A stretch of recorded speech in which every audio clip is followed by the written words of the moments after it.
ねえねえ、すみれ。今日はどんな話題について話していくと？葵、今日はね、クリストファー・ノーラン監督の新作映画、オデュッセイヤで起きた、ルピタ・ニョンゴのキャスティングをめぐる大炎上と、その結末の話題についてよ。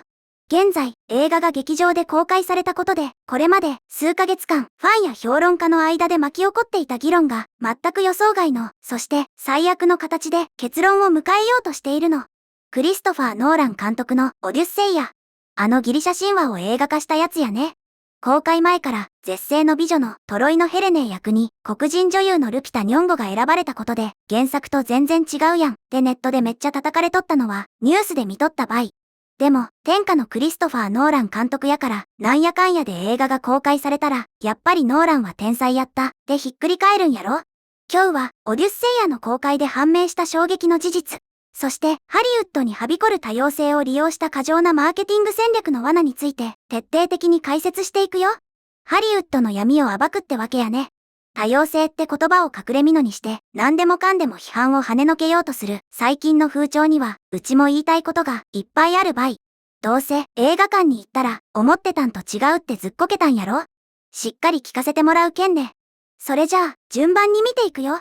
数ヶ月間、クリストファー・ノーラン監督がルピタ・ニョンゴをトロイのヘレネー役に起用したことに疑問を呈する者はみんな同じことを言われていたの。それは映画を見るまで待ってくださいという言葉だよ。出たばい。見るまで文句言うなっていうお決まりのセリフ。まあ、確かに予告編とかキャスティング発表の段階で叩きまくるのはフェアやない気もするけどさ。でも、歴史上とか神話上の人物の人種を変更するって相当な覚悟がいることやん。まさにその通りだよ。歴史上、または神話上の人物の人種を変更することに対する最も強力な擁護論の一つは、観客はキャスティングの発表に反応するのではなく、最終的な作品を判断すべきだというものなの。時には、それは妥当な判断になるのよ。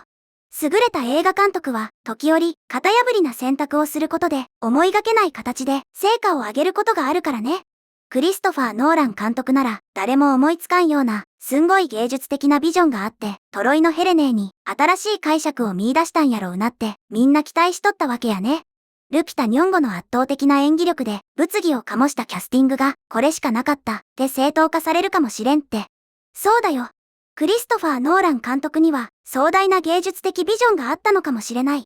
神話に登場する最も有名な女性の一人について新たな解釈を見出したのかもしれない。もしかしたら、その演技によって、この映画で最も物議を醸したキャスティング決定の一つが正当化されるのかもしれない、とね。そして、オデュッセイヤが劇場公開された今、観客は、ついに、その答えを得たの。ごっくり。で、その答えはどうやったと。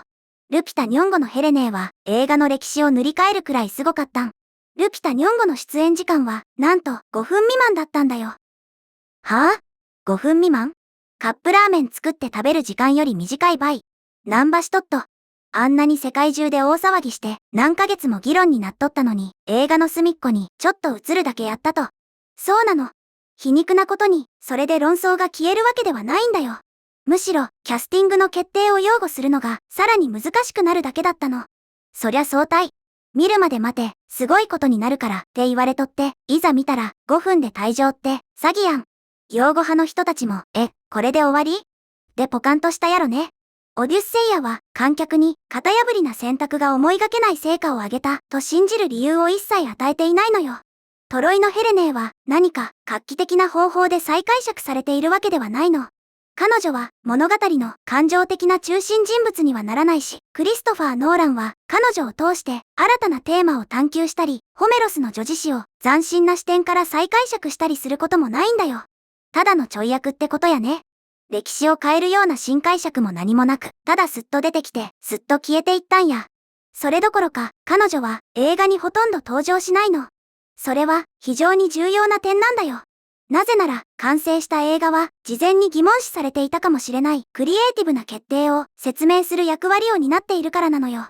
しかし、この映画はキャスティングについて何も説明せず、ただそれを無視しているだけなの。なるほどね。普通なら、なんでわざわざ設定を変えたのか、映画の本編を見れば、ああ、このメッセージを伝えるために、この女優さんじゃないとダメやったんや、って納得できるようになっとるべきやん。それがないってことは、議論の前提が全部崩れ去ったってことばい。まさにその通りだよ。ここから議論全体が崩壊し始めるの。ヘレネーの登場シーンがほんのわずかで、クリストファー・ノーラン監督の解釈にほとんど影響を与えず、映画の内容を変えることなく、事実上、誰でも演じられたであろう役柄であるならば、なぜ、ギリシャ神話で最も有名な人物の一人を、これほど物議を醸すキャスティングの対象にしたのだろうかという疑問が湧いてくるよね。ほんとそれ。誰でもいいちょい役なら、わざわざ大炎上するようなキャスティング戦でも、普通に原作のイメージに近い女優さんを使えばよかったやん。炎上してまでルピタ・ニョンゴを使う意味が全くない場合。クリストファー・ノーラン監督がこの物語を語る上で、ルピタ・ニョンゴを特に必要としていたわけではないってことは、映画を見た全員が気づいてしまったんやね。クリストファー・ノーラン監督がこの物語を語る上で、ルピタ・ニョンゴを特に必要としていたわけではないことは明らかで、その映画自体がその考えを否定しているんだよ。そしてね、おそらくこの中で最も驚くべき点があるの。まだ何か驚くことがあると ?5 分しか出らんかった以上の衝撃があるってこと？それは、ルピタ・ニョンゴがオデュッセイヤのプロモーションキャンペーンにおいて、いかに中心的な役割を担うようになったかということなのよ。プロモーションキャンペーン。宣伝のことやね。もしかして5分しか出らんのに、めちゃくちゃ宣伝の前面に立たされとったってこと？そうなの。彼女は公開前の数々のインタビューでクリストファー・ノーラン監督のトロイのヘレネーに対するビジョンについて熱く語っていたの。彼女はこの映画によってホメロスの女子誌に登場する女性たちがようやく正当な評価を受けることになると主張したのよ。5分しか出らんのに ?5 分でどうやって正当な評価を受けるとよ。さらに彼女はヘレネーが単なる美しさだけで記憶されるのではなく、より深く、より意義深い方法でその人物像を探求しようとしていると示唆していたんだよ。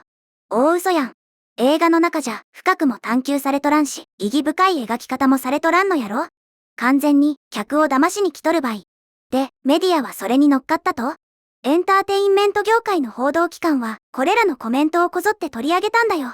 観客が劇場に足を運ぶ数ヶ月前から、これらのコメントは映画をめぐる議論の大きな部分を占めるようになったの。その意図は明白だったのよ。これは単にヘレネー・オブ・トロイを演じる女優が変わるという話ではなく、クリストファー・ノーランは神話上最も有名な女性の一人であるヘレネーを全く新しい解釈で描き出そうとしていたのだ、とね。私たちの新しいヘレネーを見てくださいで大々的にアピールして多様性とか女性の自立みたいな現代っぽいテーマを映画の目玉みたいに宣伝しとったんやね。それで、いざ観客が映画館に行って映画を見たら、そして観客は映画を見たの。ヘレネーはほとんど登場しない。彼女は大きく再構築されるわけでもなく、感情的な旅路をたどることもなく、映画を象徴するキャラクターの一人に変貌することもないの。彼女はただ、そこにいるだけなのよ。ただ、そこにいるだけって、なんちゅう虚しい結末たい。期待していった人たちは、ポルナレフ状態ばい。俺は、新しいヘレネーを見たと思ったら、ただの背景やった、って。そりゃ怒るで。ここで、ネットのユーザーたちは、どんな反応を見せとるんか教えてよ。ここで、この事件に対するネットユーザーたちのリアルな反応を紹介すると、散々多様性をアピールしておいて、蓋を開けたら5分って詐欺だろ。ルピタ・ニョンゴは素晴らしい女優なのに客寄せパンダに使われてかわいそう。ノーランなら意味のある配役だと信じていたのに、ただの話題作りだったとはがっかりだ。擁護していた評論家たちは今どんな顔をしているんだろうね、といったように、ファンや観客からの失望と怒りの声が殺到しているんだよ。そりゃ相対。炎上を利用して話題を作って、客を映画館に呼べれば、勝ちっていう映画会社の魂胆が丸見えやもん。それが、最終的に、この状況全体を非常に不可解なものにしている理由なんやね。そうなの。もしルピタ・ニョンゴ演じるヘレネーをオデュッセイヤから完全に削除したり、あるいは彼女をより伝統的にその役柄と結びつけられる女優に置き換えたりしても、映画はほとんど同じものになるだろうと言われているんだよ。誰がやってもおらんくなっても影響がないって悲しすぎるばい。筋書きは変わらない。テーマも変わらない。オデュッセウスの旅も変わらない。クリストファー・ノーランのメッセージも変わらないの。数ヶ月にわたり、観客は、このキャスティングが、トロイのヘレネーの重要な創造的再解釈であると信じるよう促されてきたのに、実際は、作品全体の中で、最も小さな役割の一つに過ぎなかったのよ。マーケティング、つまり、宣伝と完成した実際の映画との間の、このとんでもない乖離は、絶対無視で金売。詐欺って言われても仕方なかよ。でもさ、ハリウッドって最近こういうの多くない？ここで、この問題がオデュッセイヤだけにとどまらない、ハリウッド全体を覆う深刻な多様性マーケティングの罠という確信に触れていくんだけど、でもその前に、ここでみんなにお願いがあるの。もし、この動画が面白いなって思ったら、ぜひ、チャンネル登録とグッドボタン、高評価を押してね。うちからも、チャンネル登録とグッドボタン、高評価、ポチッとよろしく頼むばい。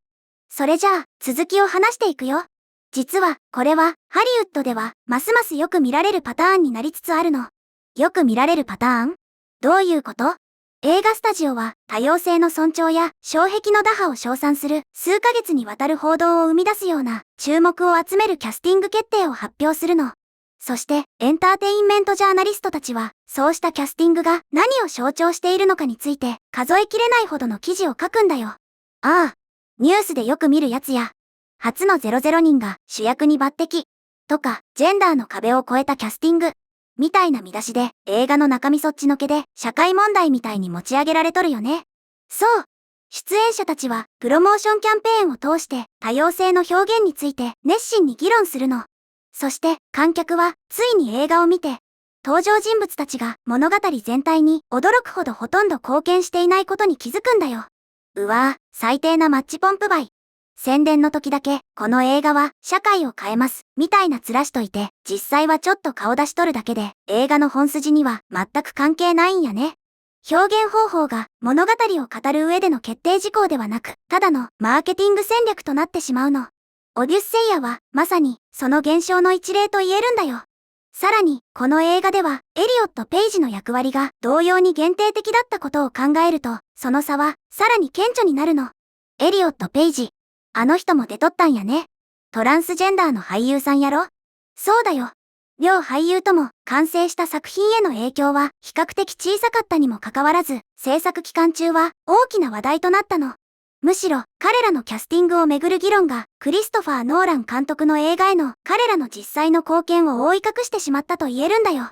俳優さんたちも自分の演技を見てもらう前に政治的な議論の道具にされてかわいそうばい。でも、監督には誰を起用するか決める自由があるんやないの？もちろん、はっきり言っておくけれど、クリストファー・ノーランは誰を起用しても構わないの。映画制作者は創作上の選択をする前に観客の許可を得る必要はないんだよ。まあ、それは相対。芸術家がこれをやりたいって決める権利はあるけんね。しかし、観客もまた、そうした選択が最終的に物語に貢献したかどうかを評価する自由を持っているの。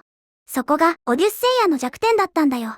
もし、ヘレネー・オブ・トロイが圧倒的な演技力で映画を象徴するキャラクターの一人として登場していたら、多くの観客はクリストファー・ノーラン監督の賭けが成功したと結論付けたかもしれないのよ。いろいろ言われたけど、やっぱこのキャスティング大正解やったわ、って拍手喝采になっとったかもしれんってことやね。実力で批判を黙らせるのが一番かっこいい場合。でも、わずか5分足らずの登場時間では、最大の疑問は、人種を入れ替えたキャスティングが功を奏したかどうか、ではないの。それが、そもそもそれが起こった理由だ、ということになってしまうんだよ。どういうこと？なぜなら、もし、そのキャラクターがほとんど重要ではなく、物語がキャスティングに依存しておらず、映画がその変更に対する芸術的な正当化を一切提供しないのであれば、その決定に対する最も強力な擁護論は、その決定とともに消え去ってしまうからなの。ああ、なるほど。芸術的な意味があるからキャスティングを変えたんだっていう擁護派の唯一の武器が映画本編を見たら意味なんて何一つありませんでしたで粉々に打ち砕かれてしまったんやね。だから、じゃあ、なんでわざわざ炎上させてまでキャスティング変えたん？っていう疑問しか残らんのや。そして、それが最終的にルピタ・ニョンゴのオデュッセイヤへのキャスティングを擁護することをより困難にする要因であり、決して容易にするものではないの。多様性を盾にして話題作りだけするハリウッドの悪癖が完全にバレてしまったってことたいね。視聴者はちゃんと見とるばい。映画は中身で勝負してほしいよね。ということで、今日はクリストファー・ノーラン監督のオデュッセイヤでのキャスティング騒動とハリウッドの多様性マーケティングの限界という話題について見てきたけど、みんなはどのように思ったかな？今回の動画の感想は下のコメント欄で教えてね。もし、この動画が役に立ったと思ったら、高評価とベルマーク。チャンネル登録まだの方は、チャンネル登録もよろしくお願いします。では、また次回の動画でお会いしましょう。すみれの最新動画は左、おすすめ動画は右です。どちらも見てくれると嬉しいな。